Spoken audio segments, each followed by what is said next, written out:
क्लाभियर्स विश्वविद्यालय व्यावसायिक सम्मिलनी प्रिभिटी 2024 अनुष्ठित हो जाइछि। सेप्टेम्बर 3 तारिख रे बीएफ और Infinix school of commerce finance committee सहयोग रे भारतर डायनामिक अभिवृद्धि रे पुंजीनिवेश शीर्षक रे सेमानकर वार्षिक व्यावसायिक सम्मिलनी प्रिभिटी 2024 सफलतार सह परिचालित होइतिला।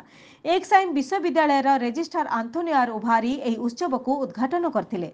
विश्वविद्यालय डीन तथा प्रोफेसर ऑफ कॉमर्स श्रीयुक्त प्रद्युम्न कुमार महांती प्रारंभिक सूचना प्रदान करथिले। एही एजेंडा रे दुईटी आकर्षणीय पैनल आलोचना अंतर्भुक्त थिला। प्रथम पैनल रे मास्टरिंग द मार्केट साइकल्स विषय आलोचना होइतिला, जेउथिरे एसबीआई जनरल इंश्योरेंस रो फंड मैनेजर श्री अंकित टिकमणी, बार्कलेस रो वाइस प्रेसिडेंट श्रीयुक्त संकेत शाह एवं ग्रीनेज कैपिटल एडवर्टाइजेस प्राइवेट लिमिटेड रो मैनेजिंग पार्टनर श्री अभिजीत जादव को भली शिल्प विशेषज्ञ माने एथिरे जोग दैथिले।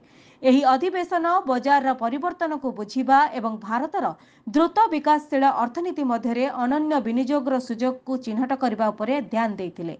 द्वितीय पैनल रे आईपीओ रो मूल्यबोध रे आरवी कैपिटल मैनेजमेंट रो एवं portfolio manager Shri Shivananda Subudhi, Hero Motors रो सीएफओ श्री रितेश अग्रवाल एवं सोवरेन एसोसिएट उपाध्यक्ष श्री निकेश यादव जोग दैथिले।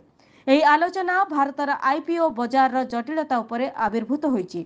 वर्धित आईपीओ कार्यकलाप एवं प्रभावशाली मूल्यर गुरुत्व उपरे गुरुत्वारोप करिछि।